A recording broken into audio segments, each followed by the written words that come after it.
Boa noite a todos. Queremos agradecer aqui a presença de representantes da nossa academia, de vários acadêmicos, agradecer ao nosso palestrante e aos convidados dessa noite que nos prestigiam para mais uma série de palestras, mais uma palestra importante trazida pela Academia de Medicina de Mato Grosso, neste ano de 2025, com o tema SUS, onde estamos e onde queremos chegar. Eu gostaria de início aqui passar já a palavra para o presidente da nossa academia, Dr. Roberto Azevedo, para fazer as suas considerações iniciais de abertura deste evento também. Bem, meu fraterno boa noite a todos os que se fazem presente na sala nesse momento, e é com muita alegria que estamos aqui hoje, dando sequência a essa atividade da Academia de Medicina de Mato Grosso, que é o compartilhamento e divulgação de temas que interessam a todos nós, profissionais da saúde. O nosso boa noite especial, evidente, ao nosso palestrante, professor Carlos Alberto Machado. Seja muito bem-vindo e obrigado, professor, pela aquiescência e participação nesse trabalho da nossa academia.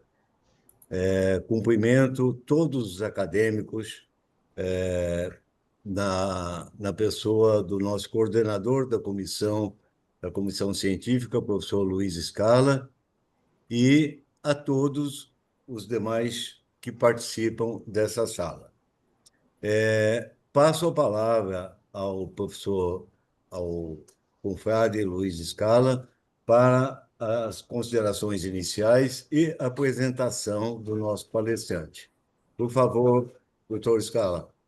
Obrigado, doutor Roberto. Boa noite a todos, aos queridos confrades acadêmicos, aos estudantes da área de saúde, em especial às pessoas da sociedade em geral que enriquece esta audiência. Hoje, dia 30 de setembro de 2025, temos o prazer de dar continuidade ao ciclo de palestras da Academia de Medicina de Mato Grosso 2025 e uma noite muito especial, quando temos a honra de receber o Dr. Carlos Alberto Machado, médico cardiologista, que está em São Paulo, que apresenta um histórico de grandes contribuições para o crescimento e desenvolvimento do SUS e que vai nos brindar com uma palestra de grande importância no contexto da saúde da população brasileira. SUS, onde estamos e onde queremos chegar. Agradeço por reservar seu tempo para esta palestra, em especial, doutor Carlos Alberto Machado, ao senhor. É uma honra e um imenso privilégio compartilharmos sua expertise neste assunto conosco. Este ciclo da nossa Academia de Medicina de Mato Grosso tem por objetivo abordar temas de grande relevância na área da saúde, com o objetivo sempre de oferecer um diálogo aberto entre a comunidade médica, profissionais de saúde e a comunidade em geral, pois temos uma audiência que se estende a pessoas de vários estados do Brasil. Antes de apresentar o Dr. Carlos Alberto Machado, presidente Roberto, como moderador desta palestra, peço permissão para apresentar alguns dados preliminares e justificar o meu grande interesse pelo SUS, pois sempre atuei com dois braços, o de clínico cardiologista e o de sanitarista, pois sou também especialista em saúde pública pelo Instituto de Higiene e Medicina Tropical de Lisboa, com atuação também na área de saúde pública como docente e orientador durante 25 anos no programa de pós-graduação do Instituto de Saúde Coletiva da UFMT na área de epidemiologia cardiovascular. Assim, refletir sobre o SUS é fazer uma histórica viagem que começa com as conferências estaduais de saúde, lá de 1986, entre as quais a de Mato Grosso, da qual eu fui um dos coordenadores, que seguiu-se pela 8ª Conferência Nacional de Saúde de março de 86 e a Constituição Federal promulgada em 5 de outubro de 88, que criou o SUS. Vejam que o SUS completará 37 anos neste próximo domingo, dia 5 de outubro, com a marca de ser o maior sistema público de saúde do mundo em cobertura populacional. A Constituição Federal de 88, por meio do SUS, passou a garantir o direito universal, integral e gratuito à saúde para toda a população brasileira, atuando na vigilância sanitária, na vigilância epidemiológica, nos níveis de atenção básica, média, de alta complexidade e também na assistência farmacêutica. Em relação à cobertura, de acordo com o Censo Nacional das Unidades Básicas de Saúde de 2024, existem 44.938 UBS, praticamente 45 mil ativas no Brasil, com distribuição desigual em todas as regiões do Brasil, 4.100 no Norte, 17.700 no Nordeste, 13.300 no Sudeste, 6.600 no Sul e 3.200 aqui no nosso Centro-Oeste. Em dezembro de 2023, havia 50 mil equipes, 804 equipes de saúde da família, com cofinanciamento federal, cobrindo cerca de 68% da população brasileira. Aqui cabe lembrar sobre os principais programas de serviço de saúde do SUS, que são Farmácia Popular, a farmácia de alto custo, o Programa Nacional de Transplante, o Programa Estratégia de Saúde da Família, o Programa Nacional de Imunizações, o SAMU, as UPAs e o Programa Hiperdia de Controle de Hipertensão e Diabetes em nível nacional, cujo criador foi o nosso palestrante, nosso caro convidado, Dr. Carlos Alberto Machado. Atualmente, os principais desafios do SUS são garantir financiamento adequado e estável, reduzir as desigualdades regionais, garantir estrutura física e recursos humanos suficientes, integrar os níveis de atenção e realizar a gestão eficiente e transparente. Hoje, o Dr. Carlos Alberto Machado vai nos relatar uma importante experiência sobre a atenção primária, que é a porta de entrada do SUS, fundamental para garantir a promoção da saúde, a prevenção das doenças, antes que se agravem, antes que surjam complicações, hospitalizações e redundando com aumento de custos para o sistema de saúde como um todo. O principal objetivo da atenção primária à saúde é reduzir a demanda da média e alta complexidade, reduzir a mortalidade, além de melhorar a qualidade de vida da população. Para dar um exemplo de uma doença crônica, cerca de 80% dos casos de hipertensão arterial podem ser resolvidos no nível primário de atenção e a hipertensão é a principal causa de morte por doença cardiovascular. Enfim, o SUS é o principal garantidor do direito à saúde no Brasil, cobre 70% da população com suas 45 mil UBS, Unidade Básica de Saúde, mais de 50 mil equipes do programa Estratégia de Saúde da Família, com importantes programas estruturantes, porém, enfrenta desafios de financiamento e desigualdade de acesso. Finalizando, fortalecer a atenção primária, o trabalho em equipe multiprofissional é estratégico para reduzir a carga de doenças crônicas e melhorar a qualidade e a expectativa de vida da população. Passo a apresentar o nosso convidado de hoje, o nosso palestrante, professor Dr. Carlos Alberto Machado. Ele é médico pela Faculdade de Medicina de São José do Rio Preto, especialista em cardiologia pela Sociedade Brasileira de Cardiologia, AMB, foi presidente do Departamento de Hipertensão Arterial da Sociedade Brasileira de Cardiologia de 2002-2003, coordenador importante da Liga de Hipertensão Arterial de Belém, em São Paulo, e de 89 a 2013. Foi diretor de promoção de saúde cardiovascular em nível nacional da SBC 2012-13, membro da comissão científica da nossa Sociedade Brasileira de Hipertensão de 2015, 16, 19 e 20, e diretor do Departamento de Atualização Médica para profissionais do SUS da Sociedade Brasileira de Hipertensão. Ele é coautor das diretrizes brasileiras de hipertensão arterial. A última agora foi publicada agora no dia 19 de setembro último em São Paulo, no Congresso Brasileiro, e além de ter atuado na formação e na capacitação de equipes de atenção primária para controle de hipertensão e diabetes, coordenando projetos municipais voltados à reorganização do cuidado à atenção e diabetes na atenção primária. Doutor Carlos Alberto, estamos curiosos para conhecer sua importante e rica experiência no nível primário de atenção no Brasil, em especial em Campos do Jordão. A palavra é sua.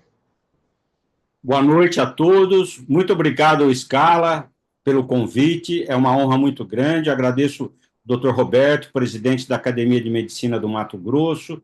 É uma honra grande estar com vocês aqui hoje e falar de uma coisa que eu sou apaixonado e eu trabalhei a vida inteira nisso. Então, nós vamos voltar um pouco bem atrás do que o Scala falou da 8ª Conferência Nacional de Saúde. A gente vai começar desde o início da construção da Previdência Social no Brasil. Olha, ele não está indo agora. Foi. Vencer as desigualdades sociais em saúde é o grande desafio do século XXI. Né? Isso é um trabalho que todos nós devemos participar. O histórico da construção da Previdência Social e da assistência médica no Brasil começa na década de 20. Logo depois da Primeira Guerra Mundial, e a expectativa de vida nessa época era baixa, era no máximo 40 anos. Então, assim, a assistência médica era prestada principalmente nos centros urbanos por médicos em prática privada e assistência hospitalar pela Santa Casa de Misericórdia, pertencente a instituições religiosas e filantrópicas, de forma os pacientes que não tinham condição, eles eram atendidos como indigentes.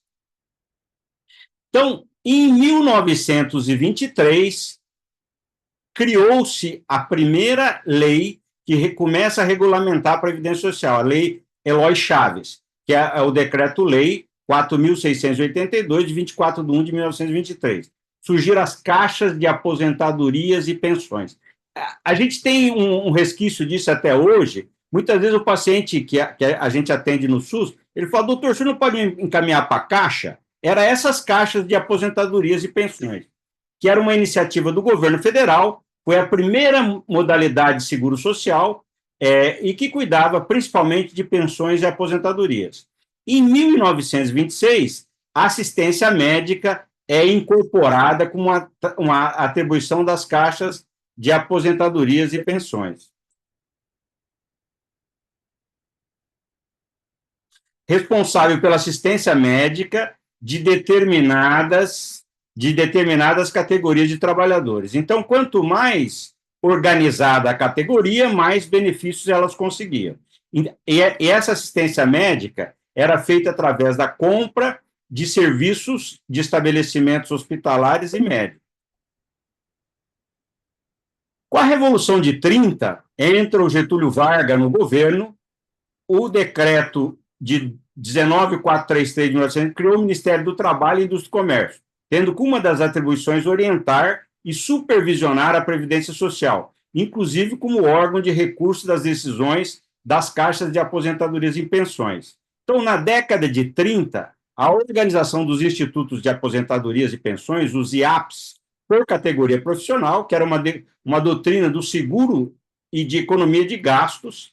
Então, em 33, foi criado o primeiro, que era o IAPM dos marítimos, em 34, o IAPC dos comerciários e o IAPB dos bancários, em 36 e 38, o IAPI dos industriais. Então, assim, quanto mais organizada a categoria, eles não dava só seguro, ele não dava só assistência médica, não garantia aposentadoria.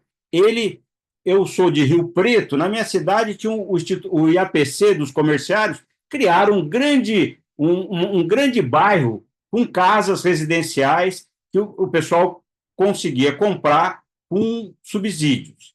38, o IAPTEC, dos transportes e cargas. O financiamento era tripartite, empregadores, trabalhador e o Estado. A contribuição dos empregadores era um percentual do faturamento e era tirado da folha de salário, e o repasse era para o trabalhador. O Estado criava novos impostos. Então, realmente, quem pagava essa conta toda era o trabalhador. Aí os grandes desvios. Isso é uma coisa muito interessante, porque assim, quando se falou em reforma da Previdência, ninguém recuperou essa história. Então, toda vez que se cria um sistema de seguridade social, no início tem muita gente que contribui e tem poucas pessoas que usam esse sistema. Então, a instituição, que nem era o Instituto de Aposentadorias e Pensões, recebia esse dinheiro, deveria aplicar esse dinheiro para quando tivesse um número grande de trabalhadores que dependesse, precisassem disso para aposentadoria, tivesse recurso. Mas o que aconteceu? Esses recursos foram usados para o desenvolvimento do país. Foi usado para construir a Companhia Hidrelétrica do Vale do São Francisco, a Companhia Siderúrgica Nacional, a Petrobras, Brasília, Itaipu, foi tudo usado esse recurso. Quando falou em reforma da Previdência, ninguém recuperou esse dinheiro de volta para o caixa do trabalhador. Quando privatizou algumas dessas companhias, ninguém reembolsou a caixa dos trabalhadores. Isso ficou para o governo. E assim, o governo vivia querendo pôr a mão nesse dinheiro todo, mas num regime democrático isso era impossível. Então, com o golpe de 64, em 1966 foi criado o Instituto Nacional de Previdência Social, INPS, que era o fruto da unificação dos institutos de aposentadoria e pensão e que levou à ruptura da iniciativa de organização da assistência de cunho mutualista. Então, com a desculpa, foi implementado um conjunto de políticas com pretexto de incorporação de novos segmentos aos benefícios previdenciários, que levou ao incitamento do surgimento de um segmento caracteristicamente capitalista no sistema de saúde brasileiro. É o empresariamento da medicina. Então, aí, com a desculpa que tinha que incorporar o trabalhador rural, então foi criado o Fundo Rural para também beneficiar esse segmento e começou a surgir os planos de saúde com esse objetivo. Na década de 60, em plena ditadura militar. E aí começou a implementação dos convênios. Então, o INPS ficou com a Seguridade Social e o INAMPS ficou com a assistência médica. E criou-se os convênios do INAMPS com as Secretarias Estaduais de Saúde. Antes disso, tinha os hospitais. Aqui em São Paulo teve muitos hospitais grandes que trabalhavam no sistema de atendimento de urgência, que era aqueles boletins de atendimento de urgência, e fraudava a Previdência. Quando surgiram esses convênios do INAMPS com a Secretaria e acabou esses ambulatórios de hospital, muitos hospitais em São Paulo fecharam, quebraram por conta disso. Então, notou-se que era importante ter uma grande reforma administrativa e racionalizadora do setor e um desmonte da máquina previdenciária, uma política de alteração na correlação de forças. Então, em 1986 foi quando o Scala falou da 8ª Conferência Nacional de Saúde, que foi um marco histórico, que colocou saúde como um direito de cidadania, uma reformulação de todo o Sistema Nacional de Saúde, com financiamento do setor, sempre, como o Scala chamou a atenção, sempre subfinanciado, né? O diferencial era a participação de setores organizados da sociedade, com destaque para usuários que participavam das pré-conferências estaduais e as conferências municipais de saúde.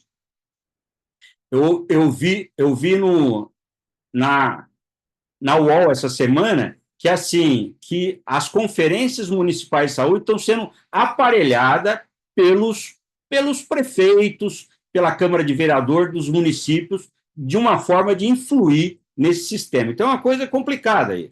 O histórico. O relatório da 8ª Conferência era um consenso que não era suficiente apenas uma reforma administrativa e financeira, mas uma mudança em todo o arcabouço jurídico e institucional vigente. E o relatório da 8ª Conferência Nacional de Saúde serviu de referência para os constituintes que elaboraram a Constituição de 1988. Então, em 88, foi criado o SUS. Saúde é um direito de todos e um dever do Estado, que a lei orgânica, vocês veem, foi criada em 88, a lei orgânica saiu em 2000, que garante a universalidade, a equidade, a integralidade da atenção com a participação e controle social. O Brasil hoje tem 213.421.037 habitantes. A população usuária do SUS, 160 milhões de pessoas. A gente faz uma conta, quando eu estava no Ministério, a conta que a gente fazia para mandar insumos para os municípios era que 75% da população era SUS dependente. Mas a maioria dos municípios são municípios pequenos e que são 100% SUS. Então, o Sistema Único de Saúde é um sistema regionalizado e hierarquizado que integra um conjunto de ações de serviço de saúde prestado por órgãos e instituições públicas federais, estaduais e municipais, da administração direta e indireta e das fundações mantidas pelo poder público, e a iniciativa privada participa no sistema em caráter complementar. Os princípios doutrinários do SUS, isso é extremamente importante. A universalidade, então, a pessoa tem garantia de todas as instâncias, a integralidade da assistência e a equidade, quer dizer, você garante uma melhor assistência para aqueles desiguais. Aquele mais vulnerável, ele tem que ser atendido de uma forma diferenciada. Os princípios organizativos, a regionalização, que antes, assim, imagina, o Ministério da Saúde traçava uma política que era executada no município. Quer dizer, a pessoa mora no município, então tem que ser regionalizado, hierarquizado, tem os diferentes níveis de complexidade, integrado, descentralizado. Então, hoje a gente sabe que o Ministério da Saúde traça políticas, pactua com os estados e municípios, o município executa quando ele adere ao sistema e o Estado faz avaliação e controle.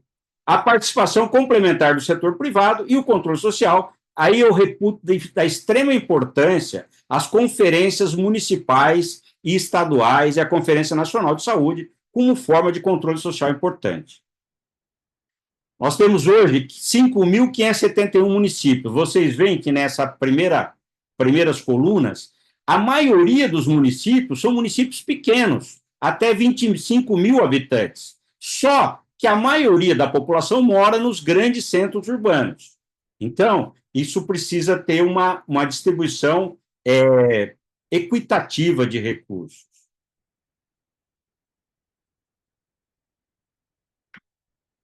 Como funciona o SUS e as suas instâncias decisórias? Então, o colegiado participativo, a nível nacional, é o Conselho Nacional de Saúde, o gestor é o Ministério da Saúde, e que tem a Comissão Intergestores Tripartite, que a época que eu estava no Ministério, era toda a última quinta-feira do mês, se reúne Ministério, Estados, representado pelo CONAS, que é o Conselho Nacional de Secretários de Saúde, que são os secretários estaduais, e o CONASEMES, que é o Conselho Nacional de Secretários Municipais de Saúde. A nível estadual, é o Conselho Estadual de Saúde, a Secretaria Estadual e a Comissão Intergestores Bipartite. Eu participei, na época que eu estava no Ministério, eu coordenava o programa de hipertensão e diabetes da Secretaria de Estado também. Então, eu coordenava o programa nacional e coordenava... Eu fui para o nacional pelo resultado que a gente estava tendo no estado de São Paulo. Na época, o secretário era o doutor José da Silva Guedes. E, assim, para aprovar o plano, eu fui na Comissão Intergestores Tripartite apresentar o plano de reorganização da atenção à hipertensão e diabetes. Foi aprovado. Aí eu voltei quando a gente foi criar um programa de assistência farmacêutica para hipertensão e diabetes. Então, esse foi o primeiro programa, começou primeiro em São Paulo, na gestão do Dr. Guedes, e depois foi para o Ministério e foi criado o primeiro programa nacional de distribuição de medicamentos para hipertensão e diabetes. Então, foi criado nessa época. E, a nível municipal, é o Conselho Municipal de Saúde, as Secretarias Municipais de Saúde e a Comissão Intergestores Regionais. E eu participei de todos esses níveis de gestão. Então, assim, o SUS ele é muito bem regulamentado. Essas são todas as normas operacionais de saúde, o Pacto pela Saúde. Então, isso daqui foi o primeiro, a NOAS, que é a 9, que é a lei que regulamentava, aprofundando a descentralização com equidade no acesso.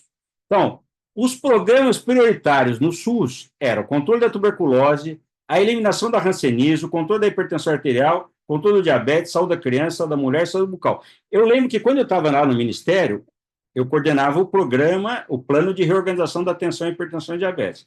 O secretário de Políticas de Saúde, que era o Cláudio Duarte da Fonseca, ele que era responsável por toda a atenção básica. Carlos, a gente tem que amarrar isso daqui de tal forma que, quando a gente sair daqui, eles não consigam desmontar. Isso foi uma forma. A hora que você coloca isso dentro da estrutura do SUS, nunca mais você consegue tirar.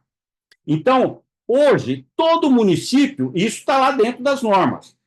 Para a hipertensão, ele tem que fazer diagnóstico, alimentar o sistema de informação, medir pressão, fazer acompanhamento ambulatorial, distribuir remédio, atender as urgências e emergência, fazer os exames mínimos, tratar as crises hipertensivas e fazer ações de prevenção de doença e promoção de saúde. A mesma coisa para diabetes. Então, foi nessa época que isso entrou dentro de toda essa regulamentação do SUS. Depois veio o Pacto pela Saúde, que é um conjunto de reformas institucionais. Então, isso vai evoluindo gradativamente. Esses são os cadernos que regulamenta todo o SUS. Então, a atenção básica tem a saúde da família como estratégia prioritária para a organização do serviço, visando a operacionalização da atenção básica. Define-se como áreas estratégicas para a atuação em todo o território nacional a eliminação da hanseníase, o controle da tuberculose, o controle da hipertensão, o controle do diabetes, a eliminação da desnutrição infantil, a saúde da criança, saúde da mulher, saúde do idoso, saúde bucal e promoção de saúde. Outras áreas serão definidas regionalmente de acordo com a prioridade estabelecidas pelas comissões intergestores bipartite. Valorizar o profissional de saúde por meio do estímulo e do acompanhamento constante de sua formação e capacitação. Isso muitas vezes não acontece. Eu, durante toda a minha vida, que eu militei dentro da Sociedade Brasileira de Cardiologia, dentro da Sociedade Brasileira de Hipertensão, eu sempre trabalhei para qualificar os profissionais que atuam na ponta. O Scala já falou isso muito bem. Se a ponta for resolutiva, 80% é resolvido lá. Isso não vai para o sistema, para o ambulatório de especialidade, nem para o hospital. Então, e essa é uma forma mais barata de você fazer. Você garante a qualidade de vida e a saúde da população. Então, para o processo de pactuação da atenção básica, será realizado e firmado o Pacto de Indicadores da Atenção Básica, tomando como objeto as metas anuais a serem alcançadas em relação a indicadores de saúde acordados. Vocês vejam, isso daqui eu peguei da enfermeira Cristiane Bueno de Souza, que certamente nos está nos assistindo, que a gente trabalhou muito junto, uma pessoa que tem um papel fundamental na atenção primária à saúde. Então, isso daqui, olha, isso são portarias de 2024 e 2025. É um financiamento variável, que além aquele valor que já tem para atenção básica, que vem para o município, esses são os indicadores e componentes de qualidade. Então, isso vem melhorando a cada portaria. Então, esses são 15 indicadores com ações de boas práticas em saúde e cadastro. Como será avaliado isso? Então, assim, mais acesso à atenção primária à saúde, aquelas pessoas com cadastro completo, vinculado ao... Então, assim, isso cabe a cada equipe de saúde, da unidade básica de saúde, fazer todo esse cadastro. Cadastro familiar e acompanhado pela equipe. Cuidado da pessoa com diabetes, com hipertensão, da gestante, da mulher e prevenção do câncer, cuidado da pessoa idosa, cuidado do desenvolvimento infantil e as ações interprofissionais realizadas pela equipe. A média de atendimento por pessoa assistida pela EMUT, escovação dentária em fase escolar, primeira consulta odontológica, tratamento odontológico concluído, tratamento restaurador traumático, procedimentos odontológicos. Então, vocês veem que a atenção básica, gente, a pessoa fala assim, O postinho ali, eu fico indignado quando o cara fala o postinho, porque antigamente chamava centro de saúde, depois passou a ser unidade básica de saúde, que eu acho que é um nome adequado, mas falar o postinho eu não gosto muito. Isso daqui é como se calcula isso. Então, tem os indicadores para a pessoa de hipertensão. Quem é a pessoa com pressão alta? São pessoas com hipertensão, todas aquelas vinculadas, identificadas com CID-10 ou CIAP-2, ou problemas e condições avaliados para hipertensão registrado por médico e enfermeiro. Quais ações? Realizar pelo menos uma consulta presencial remota por profissional médico ou enfermeiro a cada 6 meses, ter pelo menos um registro de aferição da pressão. Então, eu venho discutindo há muito tempo que eu acho que essas metas são metas quantitativas. A pessoa tem que medir a pressão 2 vezes por ano, tem que ser atendida a cada 6 meses. Eu acho assim, a gente tem que evoluir nesses indicadores. E a gente vinha trabalhando isso lá em Campos do Jordão, eu e a Cristiane, vinha tentando mudar isso. Então, assim, não bastava você fazer essa medida, você tinha que colocar o doente na meta de pressão, de LDL colesterol, de hemoglobina glicada, que faça atividade física, que para de fumar, mudar o estilo de vida, que só assim a gente consegue impactar os indicadores. Então, veja bem, a atenção básica é uma coisa muito bem estruturada e que funciona muito bem onde você tem um gestor comprometido com a implantação dessas ações todas. E tem recurso para isso. Vem recurso federal, o Estado dá uma parte e o município dá uma parte. Tudo no SUS é tripartite. Então, mas para ele receber esse incentivo, esse financiamento a mais, ele tem que executar todas essas políticas. Então, assim, a medicina avançou muito. Então, se a gente considerar que na década de 80, a pirâmide de mortalidade no Brasil tinha base larga, quer dizer, muitos nasciam e poucos chegavam na ponta, e à medida que vai passando o tempo, isso vai mudando. A base o topo da pirâmide vai se alargando mais. 2010, 2020, 2030, 2040. Então, assim, hoje, quase todo mundo que nasce chega lá em cima. Existe incentivo dentro desse sistema gigante que a gente tem e que mostrou toda a sua força durante a pandemia. Com tudo que aconteceu, morreram 700 mil pessoas. Você imagina se não tivesse o SUS? O que teria acontecido? Então, em 2050, todos que nascerem vão chegar lá na ponta. Então, estima-se que em 2050 nós vamos ter em torno de 42% de pessoas com mais de 50 anos, ou vão ser quase 100 milhões de pessoas. Então, isso é ótimo, sem dúvida. Já se fala em viver 120 anos ou mais, que é extremamente razoável.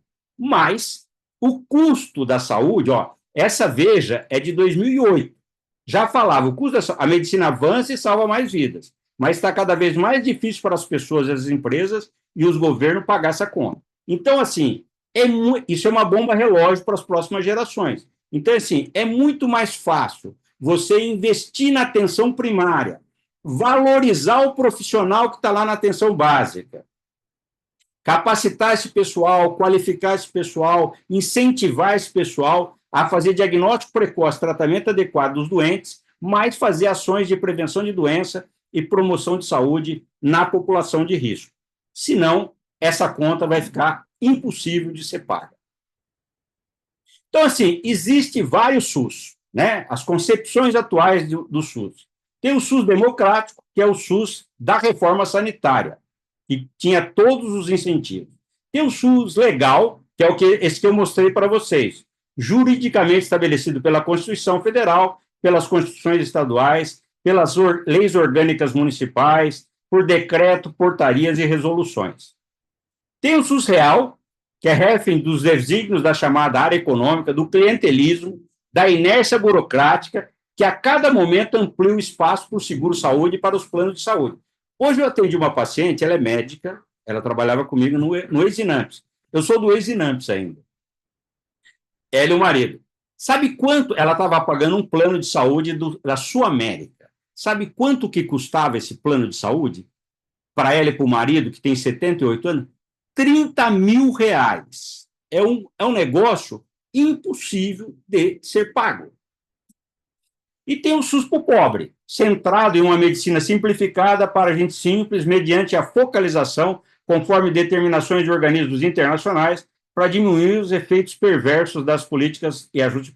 Então, aquele político que fala do postinho, é esse SUS que ele quer. Não é o SUS que nós, profissionais de saúde, que trabalhamos a vida inteira no SUS, queremos. Nós queremos aquele SUS da reforma sanitária, aquele SUS que garante o atendimento, que garante todos os níveis de complexidade.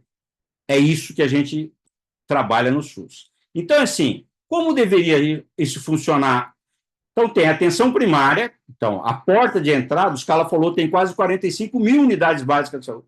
Gente, não tem nenhum país no mundo que tem uma rede do tamanho da nossa, tá certo? E, assim, e não tem nenhum país do mundo que tem gente comprometida quanto esse pessoal que trabalha na atenção básica e é muito pouco valorizado. Tem que ter os ambulatórios de especialidade, tem que ter o serviço de auxílio diagnóstico, tem que ter as farmácias, o hospital-dia, a atenção domiciliar e o hospital de alta complexidade.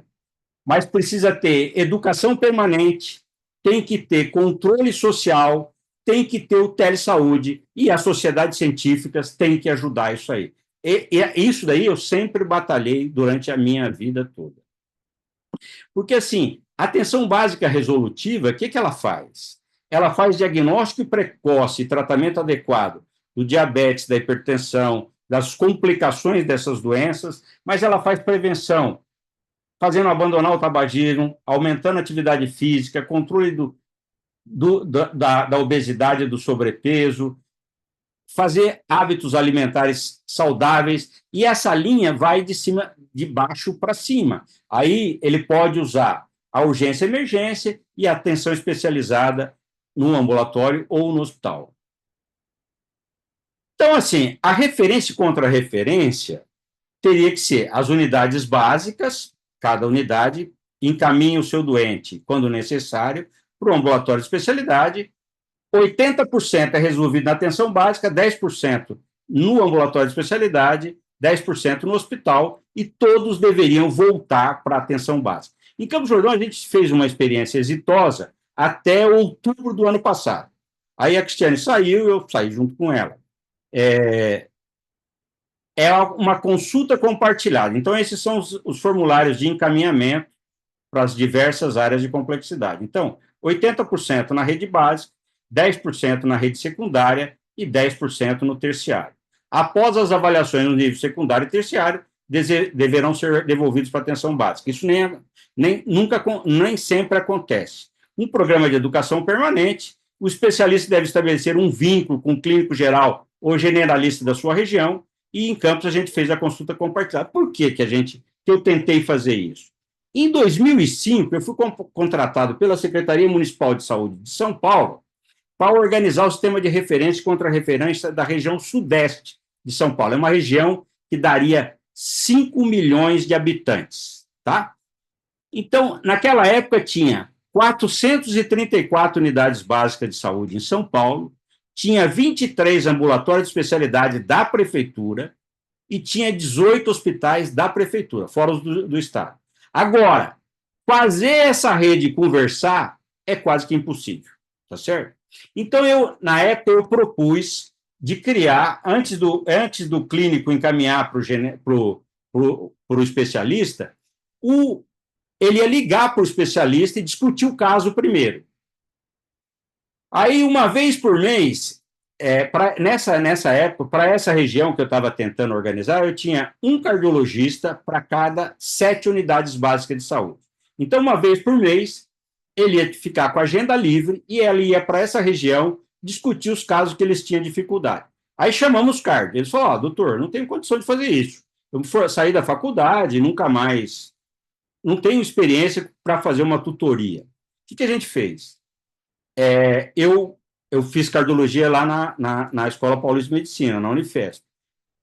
o chefe da cardiologia queria que eu ajudasse a disciplina de cardiologia. O que a gente fez?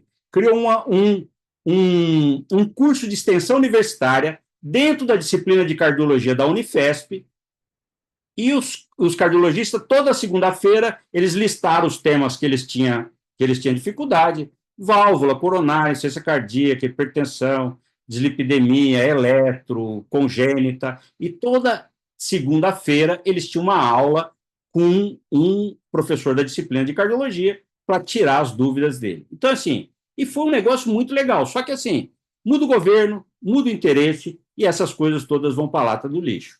Então, hoje ainda eu encontro desses cardiologistas nos congressos, e eles falam: doutor, aquilo que o senhor fez naquela época foi tão bom, tal. Então, quando eu fui para Campos do Jordão, a Cris era a coordenadora da atenção básica. A gente montou um projeto de consulta compartilhada. Eu falei: ó, fala com os clínicos, se em vez deles mandar para o ambulatório de especialidade, eu vou atender os casos de cardiologia com eles. Ela falou com os clínicos, eles toparam, e eu comecei a ir. Então, assim, o projeto de atendimento compartilhado entre o especialista e a equipe de saúde da família é um modelo inovador de assistência da atenção básica criado para absorver a demanda referenciada para avaliação especializada, tendo em vista a ida do médico especialista, a equipe multidisciplinar e a unidade de saúde da família, propondo a descentralização do serviço, a educação permanente, porque a hora que você vai lá na unidade, você discute todas as diretrizes de todos os assuntos de cardiologia, garantindo um enfoque no tratamento e continuidade das atividades de promoção, prevenção e assistência à saúde nas unidades. A Secretaria Municipal de Saúde, através da coordenação da Estratégia de Saúde da Família, realiza o cronograma mensal baseado nas demandas e necessidades apresentadas pela equipe. Ampliar o acesso da população à rede básica por meio da oferta de serviço especializado que possibilite respostas ágeis, acompanhamento às necessidades de assistência médica e a equipe multidisciplinar, visando o compromisso de resolutividade aos usuários, diminuindo as filas de espera para a avaliação dos especialistas, favorecendo a descentralização, mantendo o usuário vinculado à unidade básica perto da casa dele, com garantia de uma educação permanente in loco para os profissionais de saúde. Então, assim, a gente começou isso em maio de 2016, a demanda do ambulatório de especialidade era 284 consultas mês. Quando chegou em dezembro, a Cristiane falou para mim: doutor, zerou a demanda. Está todo mundo na atenção básica. Então, a gente tirou os pacientes do ambulatório de especialidade e ele ficou lotado perto da casa dele. E ele viu que a unidade de saúde perto da casa dele era resolutiva, porque tinha um especialista, paciente coronariano que precisava de fazer cateterismo, angioplastia, a gente encaminhava da atenção básica. O paciente que precisava trocar uma válvula, ele ia da atenção básica direto através do CROSS para o Hospital Regional de Taubaté ou de São José dos Campos. Os pacientes precisavam marcar passo, a mesma coisa. Então, assim, eles viram que aquela atenção básica era resolutiva. E foi interessante que, assim, as consultas compartilhadas aumentaram, mas, assim, depois de um certo tempo, eles mesmos resolviam os problemas. Aqueles casos mais simples, eles aprenderam a resolver os casos. E, assim, o meu WhatsApp estava à disposição deles, eles me ligavam. Hoje mesmo eu tive uma médica de Campos do Jordão que ligou para mim. Então, é isso. Quando você cria um vínculo entre o clínico e o especialista, e assim, a gente tentou fazer isso com outras especialidades. Funcionou muito bem com a cardio e com a endócrina. Com as outras especialidades, a gente teve dificuldade. Então, era assim que funcionava. Eu atendia lá junto com o clínico na atenção básica. E aí, esse trabalho da... Professor, Oi. Essa ligação de hoje, que o senhor cita aí que recebeu, a colega está presente aqui nesse momento com a nossa reunião, viu? Ela está assistindo. Então, esse trabalho foi apresentado num congresso internacional de enfermagem que ganhou o primeiro prêmio, ganhou um prêmio em dinheiro e ganhou uma publicação numa revista internacional, né? Aí a gente fez também um projeto de monitorização residencial da pressão arterial. Foi o seguinte: quando eu cheguei em Campos, 2016, era um caos. 100% dos hipertensos da rede tomava atenolol, que é um beta-bloqueador que nem usa mais quase. E aí eu falei, o que eu vou fazer? Aí, como assim? Antigamente, um computador era um negócio, esse é o primeiro computador, era uma sala toda. Hoje você tem a diretriz no seu celular. A hora que você quer, você pode acessar isso. Então, a gente usou a diretriz brasileira, a diretriz britânica, e a gente construiu um protocolo. A gente teve um apoio de uma grande empresa de equipamentos, e, em fevereiro, eu levei 2 amigos, que a gente tinha ido no congresso do Departamento de Hipertensão em 2017, eu levei eles para falar de pressão central, de falar de monitorização residencial da pressão arterial, mostrar por que a gente vinha mudando a prescrição dos pacientes. E esses 2 amigos que foram me ajudar lá, o Dr. Marco Mota, de Maceió, o Dr. Aldo Feitosa, de Pernambuco. A gente fez um evento na Câmara Municipal, com a presença do secretário, o CEO da Honro, que nos deu 5 equipamentos para cada unidade básica. A gente tinha 13 unidades básicas de saúde em Campos do Jordão. Então, essa é toda a equipe. Isso foi motivo de reportagem. Então, assim, a gente calculou, a população da cidade era 51 mil habitantes, população com mais de 18 anos, 36 mil, SUS dependente, a gente colocou 80%, 28.800, a prevalência estimada, 40%, 11.520, em tratamento, 50%, e a gente foi atrás dos hipertensos. Criamos um protocolo de diagnóstico, usando medida residencial da pressão, para a gente pegar os hipertensos verdadeiros, separar os avental branco, os mascarados, e tratar só os hipertensos verdadeiros. Fizemos um protocolo de tratamento usando a diretriz britânica, que divide os pacientes com mais de 55 anos, menos de 55, ou negro de qualquer idade, usando só os medicamentos que a gente tem disponível no SUS, usando as metas das nossas diretrizes. Então, cada médico tinha um protocolo desse na sua mesa. Como eu rodava, são 13 unidades, eu ficava uma semana por mês lá, eu rodava em todas as unidades, cada mês e pouco eu estava passando. Então, se o paciente não estava na meta, eu falava, por que você não está usando o protocolo? Se não estava usando o protocolo que a gente implantou. Então, a gente conseguiu taxas de controle extremamente importantes. Então, esse é os dados de Campos do Jordão, 50 mil habitantes, 12 mil hipertensos, nós fizemos 1.578 MRPA. Para quem não sabe, MRPA é monitorização residencial da pressão arterial. A pessoa leva um equipamento para casa e mede o primeiro dia, segunda-feira, mede na unidade, e depois ele mede 3 vezes de manhã, 3 vezes à noite, nos outros 4 dias. Depois ele alimenta um sistema de informação que dá um laudo para o clínico da unidade. Então, de 456 suspeitos de hipertensão, 36% de hipertenso, 12% de hipertensão mascarada. Isso é importante por quê? O hipertenso mascarado ele tem um risco cardiovascular 3 vezes maior do que o hipertenso convencional. 11,9% de hipertensão do avental branco, e a gente conseguiu, de abril de 2018 até janeiro, março de 2019, nós levamos as taxas de controle de Campos do Jordão para 50%. Era um padrão americano. Então, assim, uma melhora de 23,1% no controle da hipertensão. A Gisela, que ela está nos assistindo aqui, o ano passado, a gente criou uma comissão de avaliação de prontuários e ela avaliou, ela foi ver os pacientes que estavam dentro da meta. E o controle de hipertensão na cidade, na média das unidades todas, era 70%. Esse é um padrão igual do Canadá, tá certo? Isso aqui é o uso do equipamento pelas unidades e as taxas de controle de cada uma das unidades. Isso também, esse trabalho ganhou o prêmio o primeiro lugar no tema livre do Congresso da Sociedade Brasileira de Hipertensão em 2018 foi em Rio Preto, e foi motivo de uma publicação no Journal of Clinical Hypertension. No final do ano de 2018, a gente fez um grande evento na cidade, né?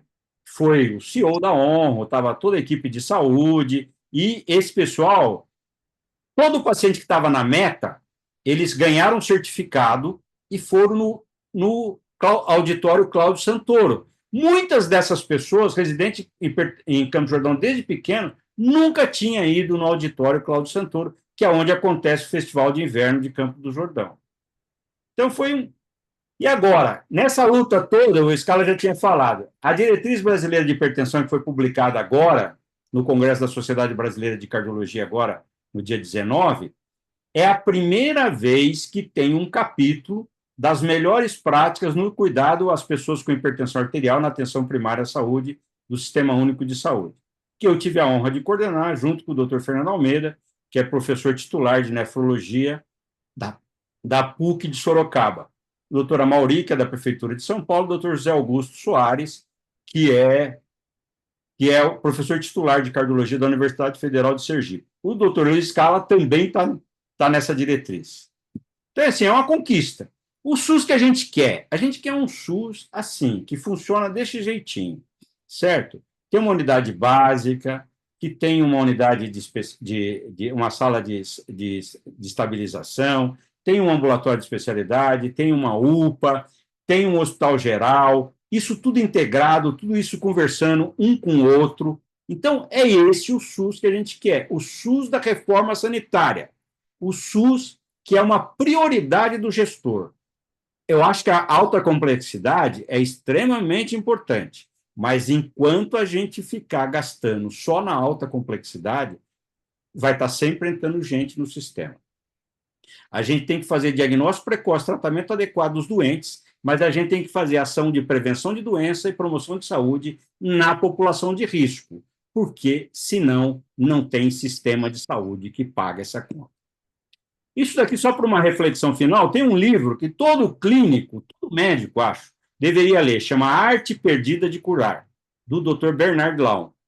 Esse médico escreveu isso no século passado, hein? Sinto-me muitas vezes desanimado quando vejo que, após investir tempo na coleta detalhada da história médica que me diz exatamente o que há, o paciente se mostra incrédulo, mas quando levo para a minha sala de exames, onde tem um canto, um antiquado fluoroscópio, era a radioscopia, que quando eu comecei a fazer cardiologia na Unifesp, a gente tinha no ambulatório de cardiologia, tinha uma radioscopia dessa. Então, quando você leva para um fluoroscópio com intensificador de imagens, uma máquina com um painel de instrumento que se assemelha de um avião, o paciente impressionado, e posso imaginar dizendo para os seus botões, bom estar num consultório tão bem equipado, ou talvez o doutor vai usar comigo essa máquina maravilhosa. A fé pueril da magia da tecnologia é uma das razões pelo quais o público americano vem tolerando a desumanização da medicina. Outra, para concluir, os perigos se multiplicam não somente por causa da alta concentração de jovens profissionais de saúde com modesta experiência e inadequada supervisão de superiores, mas também porque a artilharia pesada da tecnologia está à sua disposição. Esses fatores fazem com que os hospitais sejam lugares perigosos para os doentes. Então, é uma reflexão que a gente tem que fazer. Hoje, o público está acostumado com a alta tecnologia. Então, muitas vezes o paciente chega no consultório, ele nem fala com você, ele quer fazer alguns exames, né? Então, assim, uma longa viagem começa com um único passo. Eu acho que eventos como esse que a gente está fazendo com a Academia de Medicina do Mato Grosso é uma passada imensa, porque a gente está falando para formadores de opinião, muitas vezes para gestores de saúde, que têm condições de, logo amanhã, começar a implementar todas essas coisas que a gente está falando aqui. É isso. Agora eu estou à disposição para responder todas as perguntas que vocês quiserem fazer. Doutor Carlos Alberto. Doutor Carlos Alberto. Primeira coisa, eu quero... Posso falar? Claro. Pois não. Eu quero falar para o senhor que eu convidei uma amiga minha e que nós temos uma amicíssima em comum, que é a doutora Thelma Terezinha Calvi de Campinas. Falou que a sua amicíssima está assistindo desde o início, viu? É muito minha amiga mesmo, era o meu pai. Também. Falou para mim. Ela está assistindo, está lá, Clínica Calvi, lá, Thelma, A Thelma é pediatra. pediatra. Mas uma maravilha a palestra do senhor, eu acho que é extremamente rica. Eu acho que a maioria de nós somos formadores de opinião mesmo. E o SUS é a realidade da maioria do brasileiro, né? Então, eu achei muito rica a palestra do senhor. Doutor Carlos, pois não. Pode Você ia falar. falar?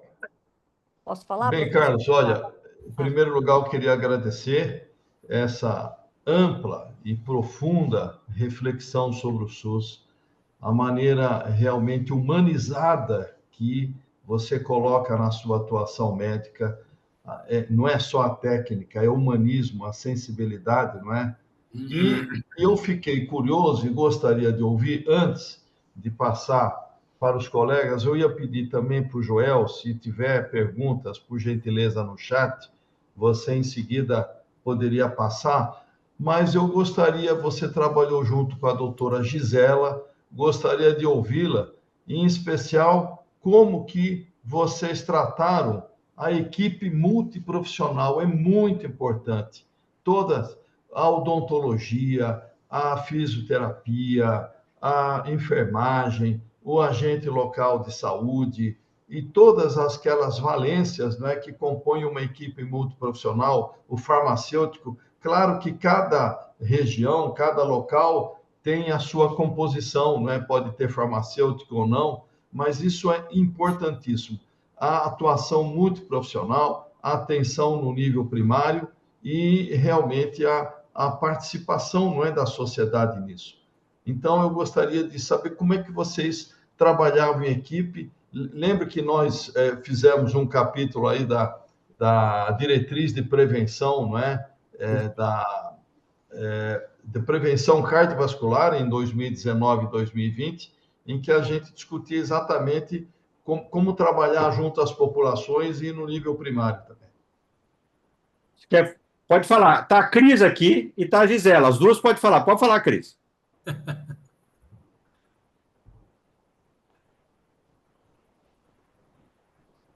Não estamos te ouvindo.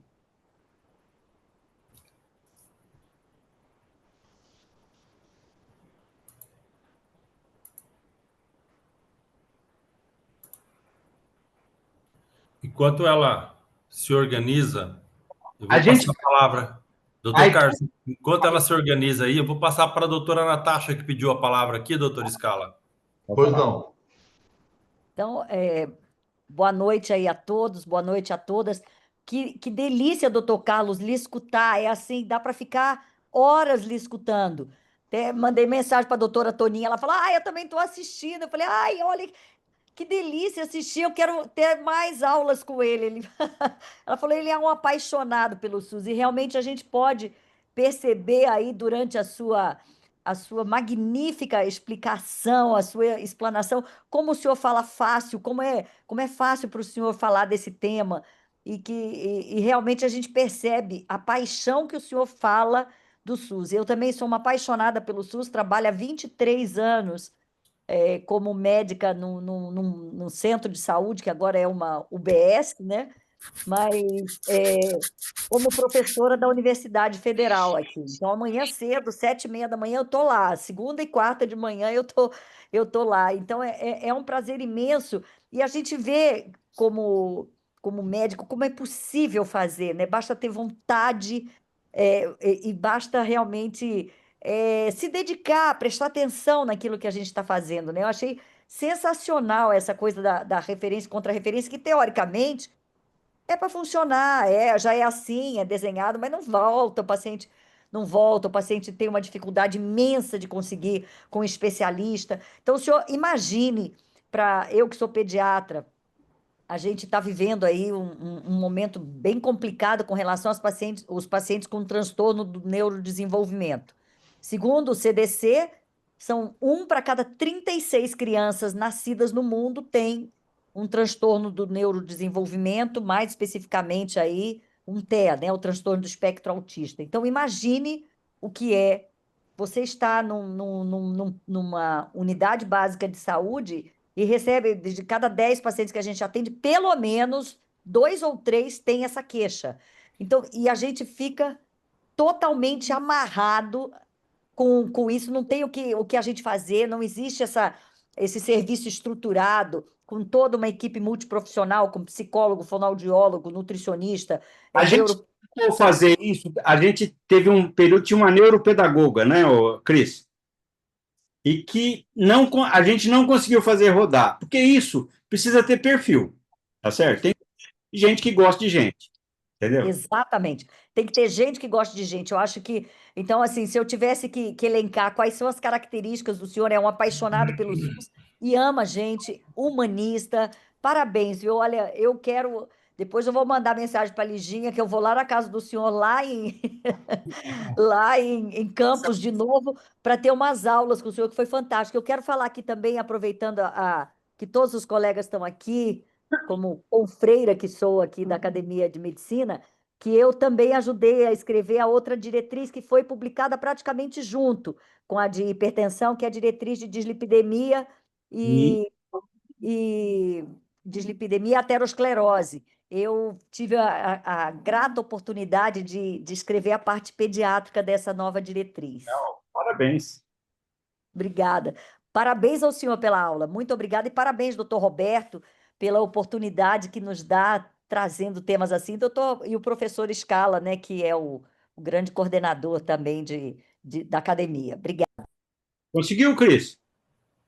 Consegui. Estão me ouvindo? Fala da equipe multi. Bom, primeiramente, boa noite a todos. É um grande prazer participar deste momento com vocês. Parabéns à organização, doutor Carlos, por toda essa excelente aula. Me sinto muito honrada e prestigiada em ter trabalhado com o senhor durante tantos anos. Doutora Gisela também, que está presente. É um prazer revê-la. Durante todo esse processo que nós fizemos em Campos do Jordão, o doutor Carlos muito bem colocou, nós tivemos todo um contato com a equipe multidisciplinar também. Nós investimos muito na educação permanente. Então, nós fazíamos atividades de educação permanente para o agente comunitário de saúde, para a equipe de enfermagem. Foi montada uma comissão, já existia dentro da Secretaria de Saúde, alguns profissionais atuantes na comissão farmacêutica. O doutor Carlos começou a fazer parte dessa comissão, eu comecei a fazer parte também, então muita coisa começou a sair do papel e ter alguma resolutividade a mais. Os agentes... Teatro. Oi? A companhia de teatro. Isso.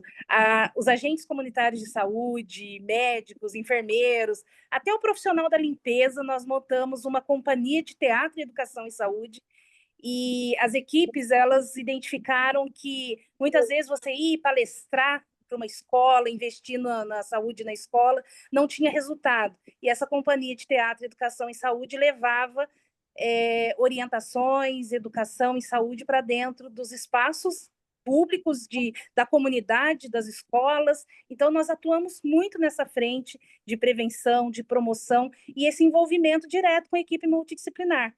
Então, todos que tinham dentro, né, antigamente era o NASP, eles participavam desse processo todo de treinamento e também da prática, no dia a dia, contribuía, discutia casos com a equipe também, nós conseguimos fazer esse processo. Né? Se a Gisela quiser complementar, o doutor Carlos, mas foi muito feliz esse momento. Muito obrigado, Cris. Por nada. Gisela, conta aí a sua experiência como clínica que recebeu especialista. Primeiramente, boa noite a todos. Para mim é uma grande felicidade estar participando aqui, escutar o Dr. Carlos é sempre um privilégio. Eu sou muito orgulhosa de ter trabalhado com ele durante tantos anos e também dar um beijo para a Cris, porque, ó, muita saudade de vocês dois, viu? Sinto falta de vocês todos os dias. Olha, trabalhar com o Dr. Carlos nas unidades de saúde foi uma experiência muito enriquecedora, porque mostrou para a gente da atenção básica, nós, os médicos da porta, o quanto nós somos importantes e o quanto, se a gente tiver uma autonomia e conhecimento, a gente pode ser resolutivo com os nossos pacientes. Eu me sentia muito segura em tomar certas condutas, né, depois da tutoria com o Dr. Carlos, e os pacientes se sentiam mais seguros também, porque se eles chegavam com algum exame que na consulta compartilhada a gente tinha solicitado junto, como o Dr. Carlos falou, o WhatsApp dele estava em aberto, né? Ele estava à disposição, então a gente conseguia conversar com ele junto com o paciente para poder a gente tomar a nossa decisão clínica junto. Então, foi uma experiência muito importante, muito enriquecedora, acredito que para todos nós da atenção básica. Então, assim, eu fiquei mais fã de cardiologia do que eu imaginava. E, assim, ver a luta do Dr. Carlos e os projetos que ele faz para tentar levar um SUS de qualidade para a população que precisa, isso é uma coisa inspiradora.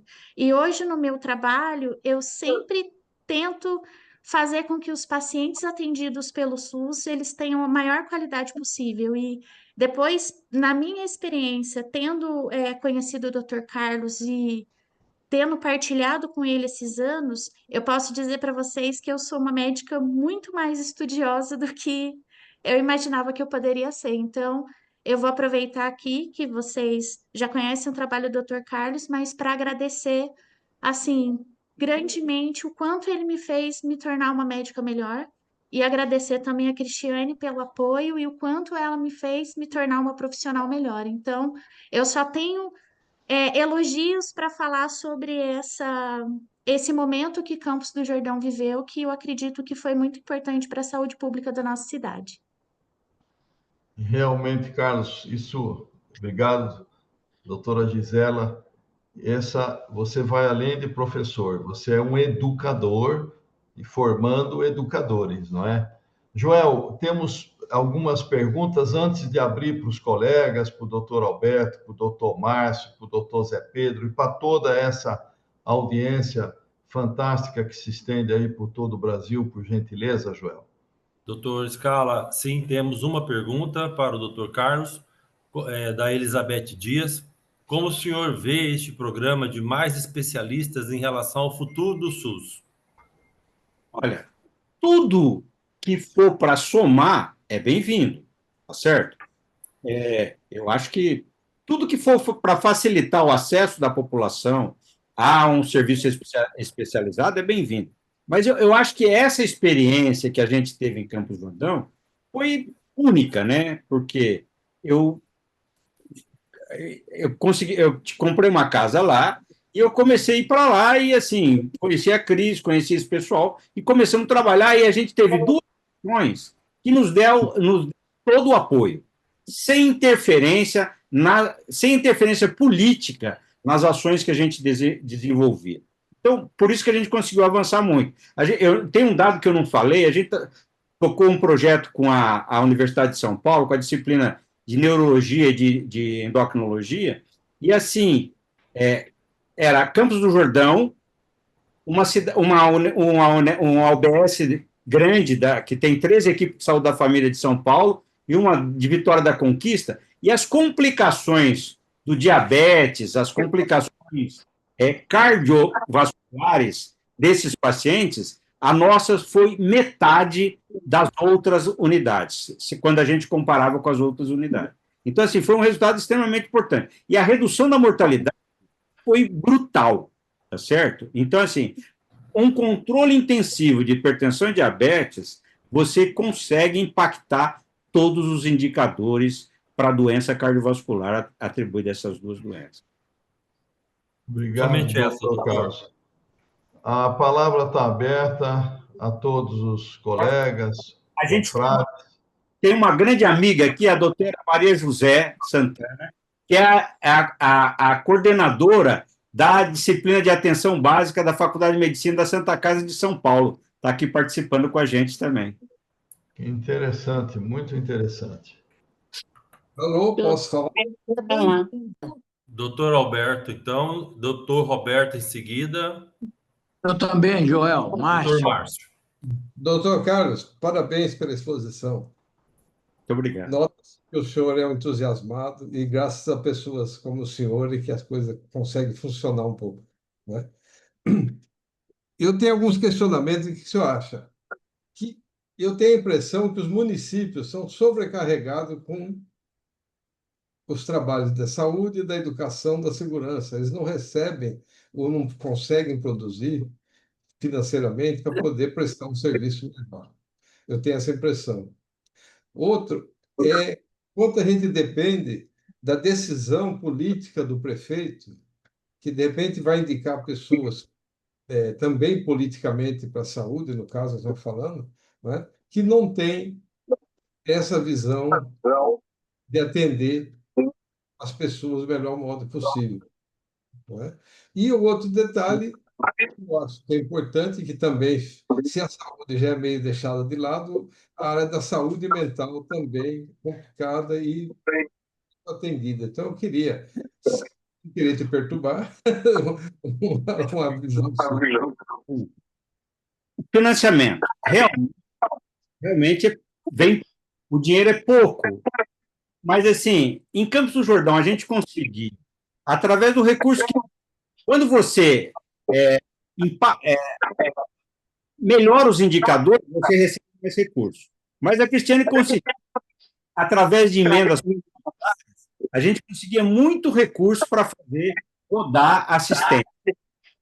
Então, assim, o financeiro sempre fica faltando, né? O cobertor é curto. Mas a gente conseguia fazer muita coisa lá com o recurso que vinha. Outra, agora, o compromisso político do gestor, do prefeito, do secretário, é fundamental. É dele que depende do sistema fiscal ou não. Porque se ele deixar as pessoas trabalharem com qualidade, se ela garantir os profissionais que têm meritocracia e trabalhar, ele vai conseguir fazer rodar. A saúde mental é um grande problema, sem dúvida nenhuma.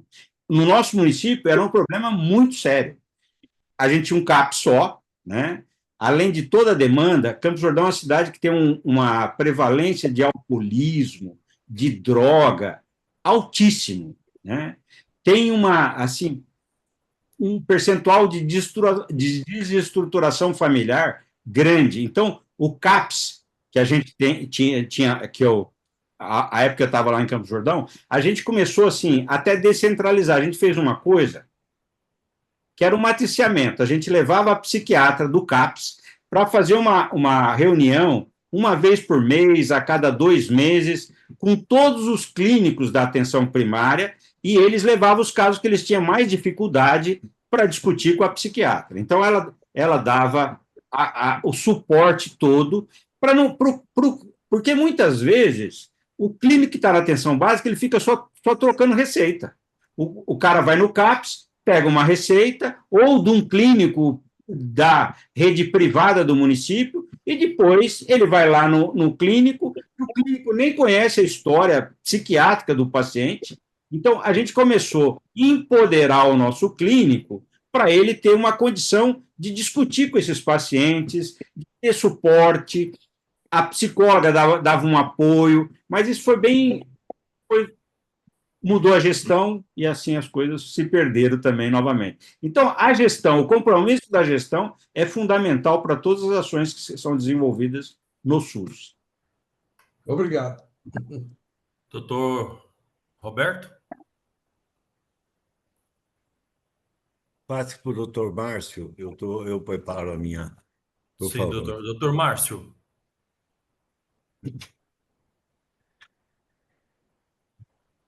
O senhor está sem microfone, doutor Márcio. Libera o seu microfone, por favor.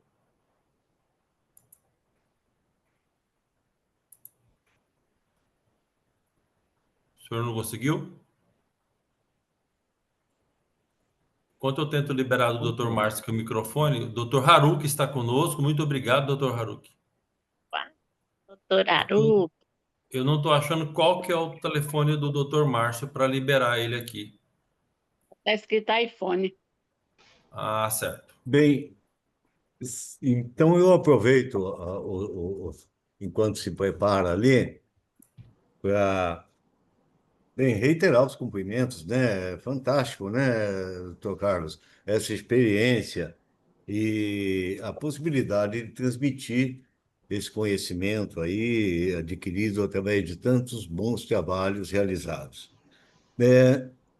A questão do SUS, como impacta todos nós e essa enorme percentual da população brasileira como um todo, traz algumas considerações que eu gostaria de ouvir o senhor. Primeiro, o Estado de São Paulo, evidentemente, tem todo um diferencial em relação às unidades federativas, né, da nossa nação, em função de peculiaridades próprias.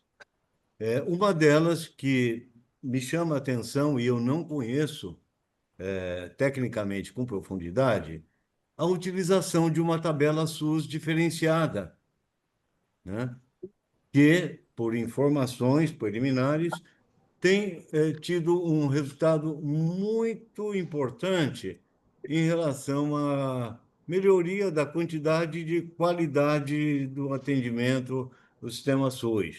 Eu gostaria de ver se o senhor tem alguma condição de expor isso para nós, considerando, igual nós aqui estamos em Mato Grosso, né, um estado enorme em território, com polos longínquos e com todas as dificuldades que implicam nisso. A segunda questão relativa a isso também são alguns exemplos que também, sem conhecer com profundidade, mas que se tornaram conhecidos nacionalmente aí no estado de São Paulo por, entre aspas, prestar serviços de boa qualidade pelo SUS, como no caso do Hospital do Câncer, atual Hospital do Amor, lá em Barretos.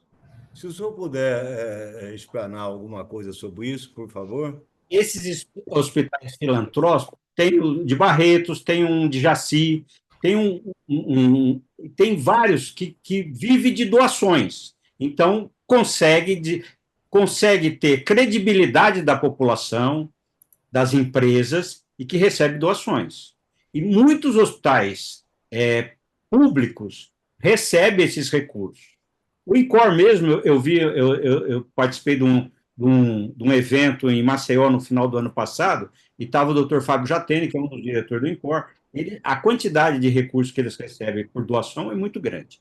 Agora, do SUS paulista, eu vou pedir para a Cris explicar para o senhor, porque assim, eu fico na assistência. Então, esse negócio de recurso financeiro, quem entende mais é ela. Cris, conta um pouquinho do SUS paulista. Essa tabela SUS paulista, ela realmente tem um diferencial muito grande. Os hospitais que eles são 100% vinculados ao SUS, eles acabam tendo essa tabela SUS hoje como referência. Então, assim, dobrou muitos procedimentos, eles tiveram os valores dobrados de recebimento dentro dessa nova lógica da tabela SUS paulista e também dentro da rede de saúde pública da atenção básica, tem o IGM SUS paulista, que é um outro recurso específico do estado de São Paulo, que é repassado para os municípios. Tanto tem um valor específico no combate à dengue, né? E também outro nos indicadores de pré-natal, saúde da criança, vacinação. Então, são recursos que o município também recebe através desse IGM SUS paulista. Tá? É muito vantajoso para as entidades, todas essas possibilidades, em especial as Santa Casas, né, conseguem receber essas tabelas, e com valor muito significativo e de forma mais do que o dobro em alguns procedimentos. Doutora Cristina, permita uma carona nessa questão.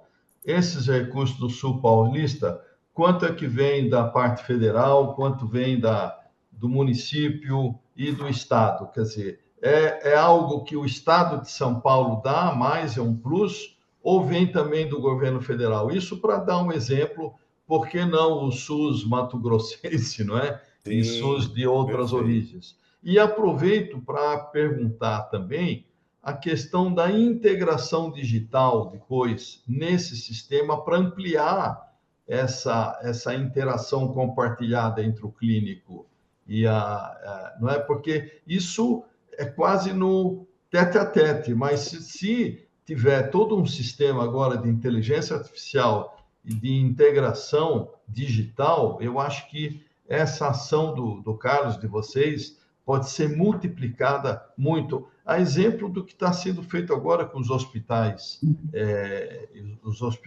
portanto, da inteligência artificial. Em relação à tabela SUS paulista, o IGM SUS paulista, até onde eu tenho conhecimento, é um recurso estadual, tá? Eu não posso precisar diretamente essa informação se vem algum recurso de fundo federal.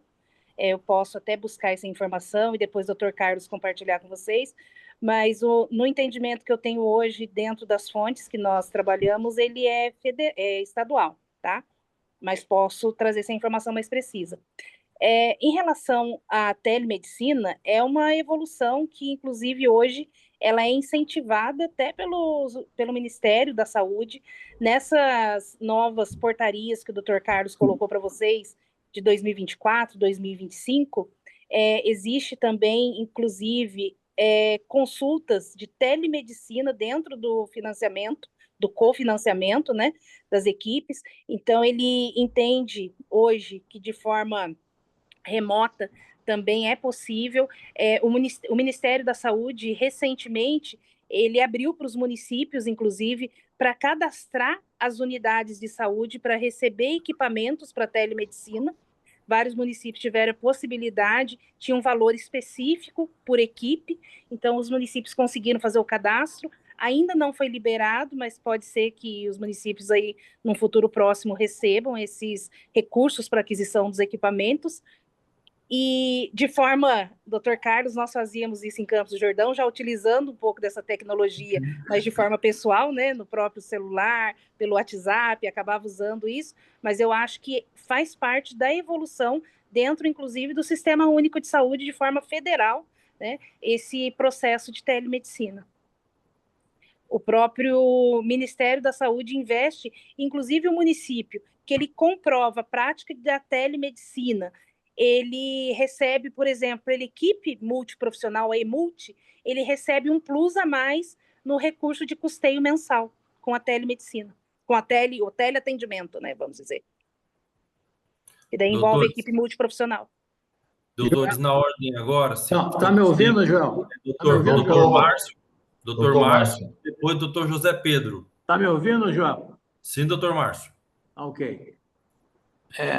Meus parabéns, professor Carlos Alberto, pela sua excelência palestra, começando pelo aspecto histórico lá atrás, que isso é muito importante que a gente possa entender todo o processo evolutivo, né?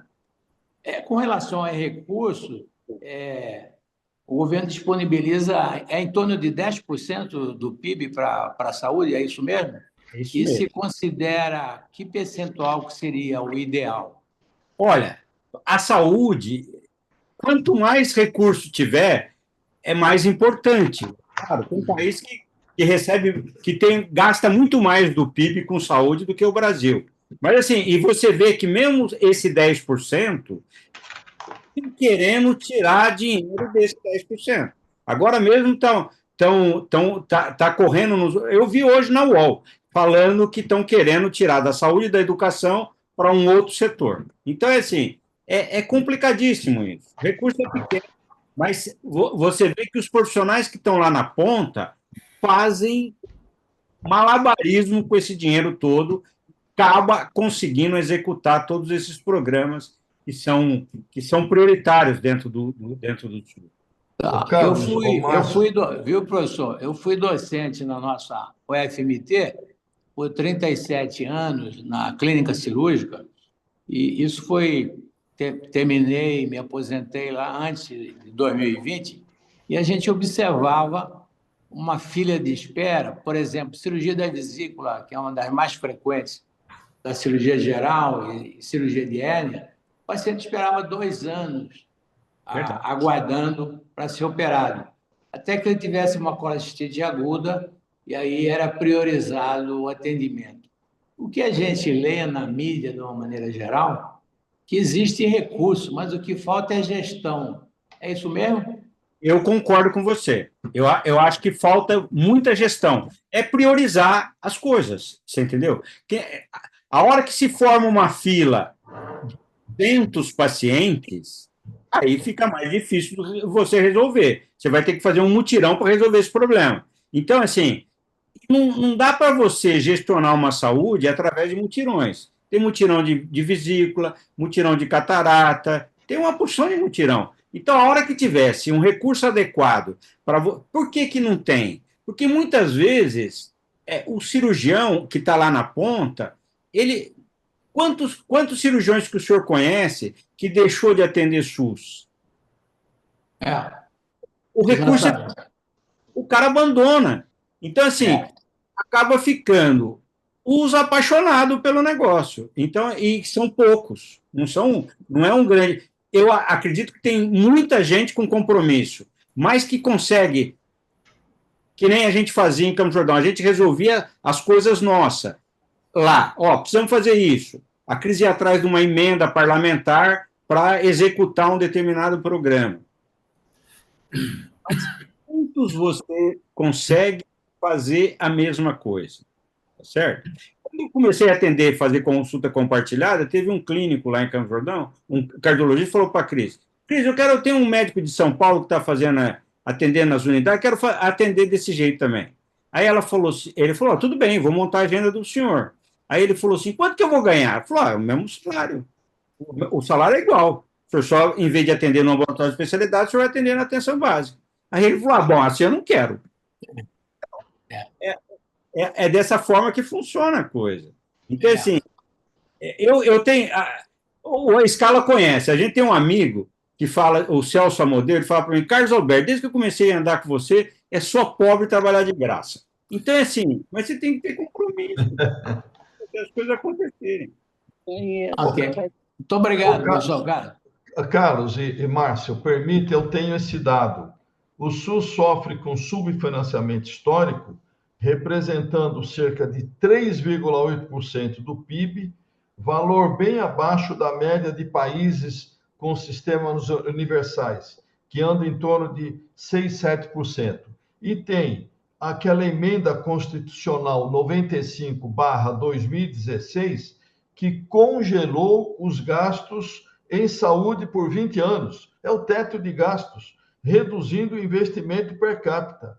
Então, o desafio, quer dizer, é também financiamento. Nós estamos abaixo dos outros países. Claro que a gestão e todos os problemas crônicos são graves, mas só queria trazer esse dado e deixar a palavra aberta. Perfeito. O doutor José Pedro caiu a internet dele, doutor Scala, então ele não vai mais fazer uso da palavra, tá? Ok. Carlos, quais seriam os grandes problemas que você vê hoje para que o SUS desse um salto de qualidade? Claro que nós estamos falando de um sistema, de um Brasil, tem vários Brasis, não é? Tem São Paulo, tem estados do norte que são menos desenvolvidos e é uma heterogeneidade muito grande. Mas se você estivesse hoje no Ministério da Saúde e fosse um ministro da Saúde, que você bem poderia ser um excelente ministro da Saúde, quais seriam suas primeiras medidas? Olha, eu iria pesado na atenção básica. Porque, assim, a alta complexidade precisa de recursos, sem dúvida nenhuma, mas ela sempre recebeu o recurso que ela precisava. Porque comprar um equipamento é uma coisa que todo mundo quer comprar, você entendeu? Agora, investir lá na ponta, esse trabalho não aparece. É que nem investir em saneamento básico. Você enterrar esgoto, ninguém vê. Então, assim, a hora que você investe lá na atenção básica, o resultado, ele aparece rápido, Scala, não demora muito para aparecer. E, assim, outro problema que aconteceu, com a lei de responsabilidade fiscal, o que aconteceu? O Estado e a União e o município não podem gastar mais do que 50% com o pessoal.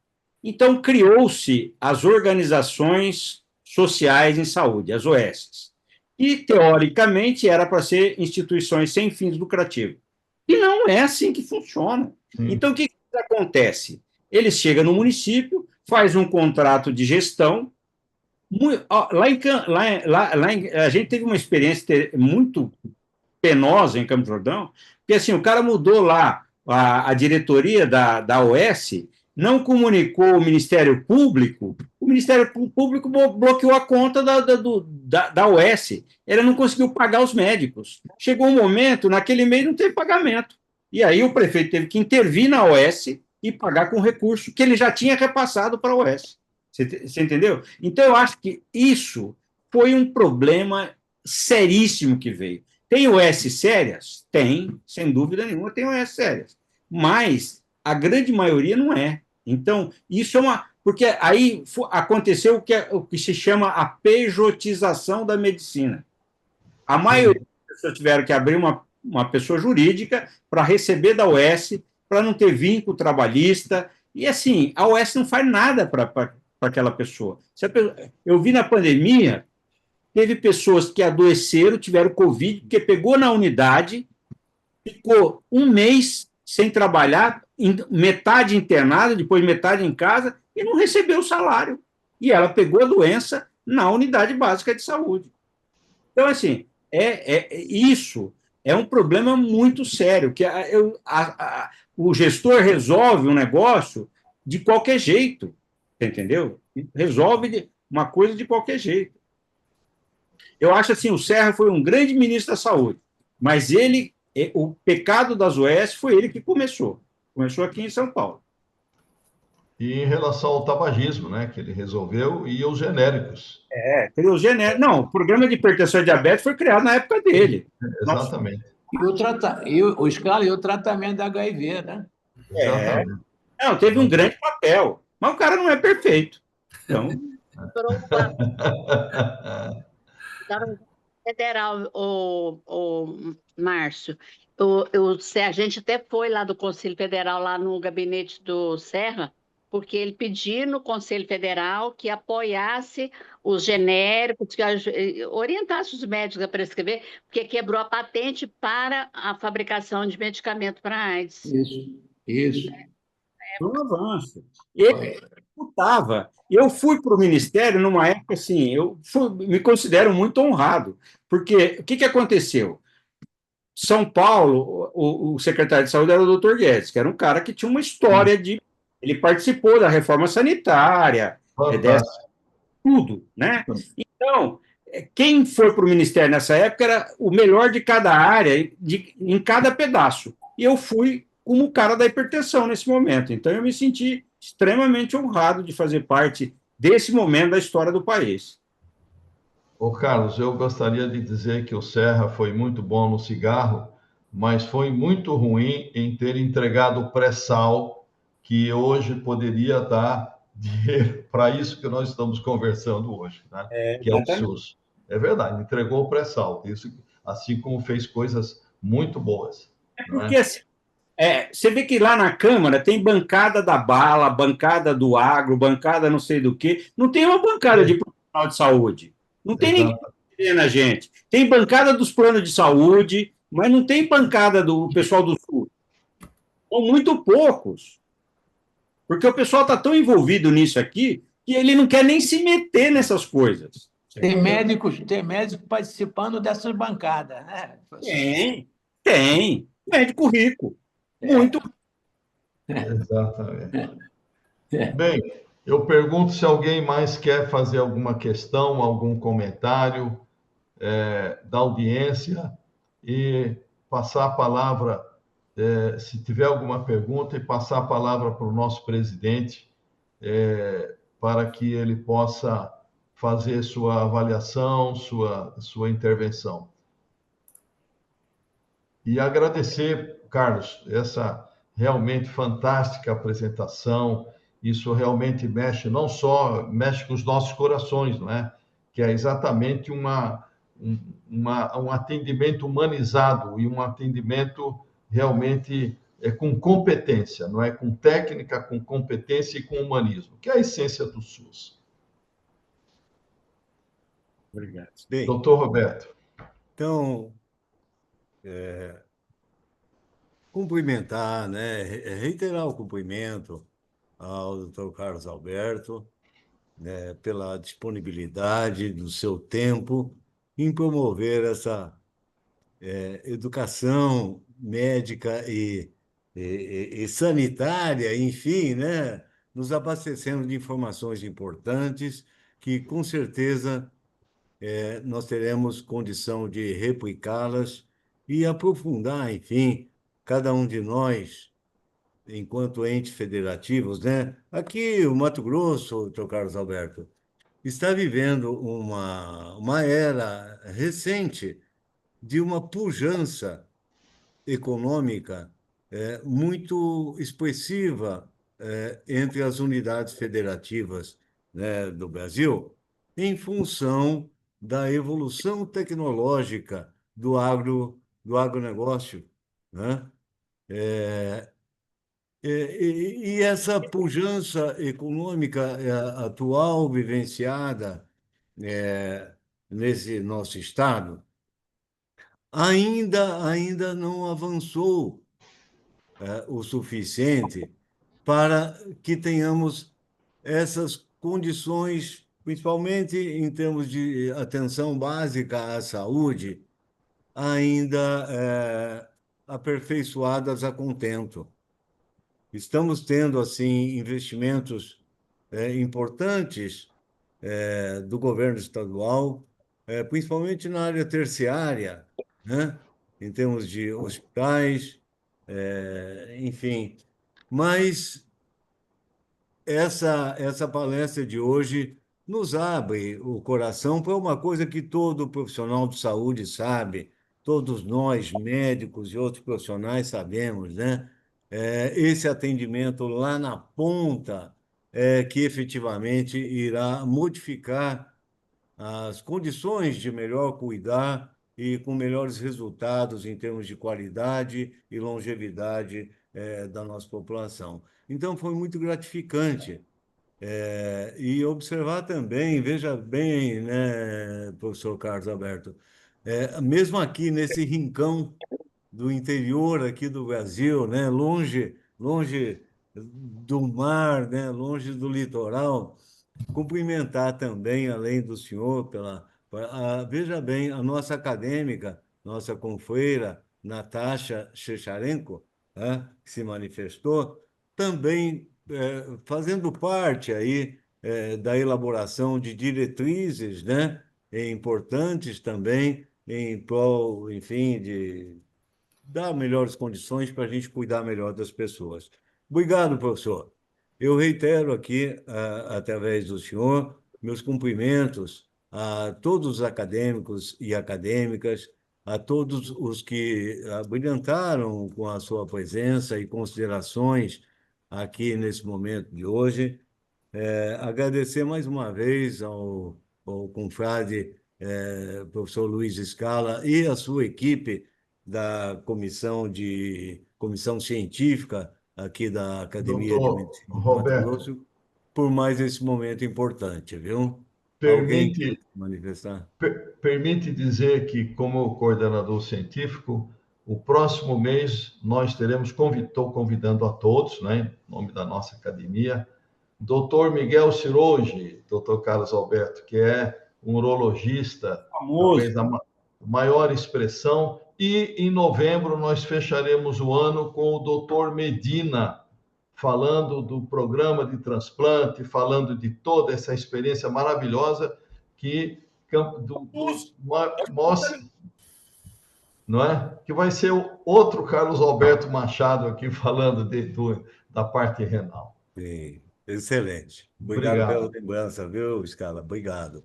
Então, dessa forma, ao cumprimentar a todos, né, me despeço, reiterando o agradecimento, e se o professor Carlos Alberto quiser utilizar da palavra, por favor, partimos para o encerramento desse trabalho.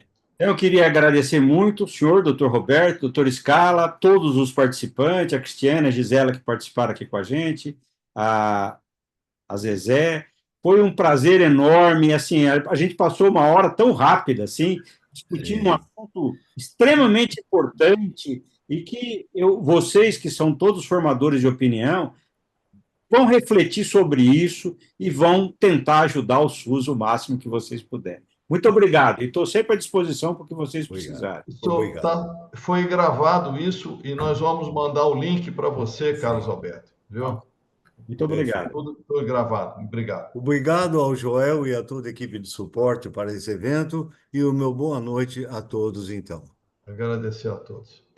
Boa noite, Roberto. Boa noite, Parabéns. boa noite. Um grande abraço a Marco. todos. Obrigado. Parabéns, Alberto. Gustavo. Obrigado, um abraço a todos, boa noite.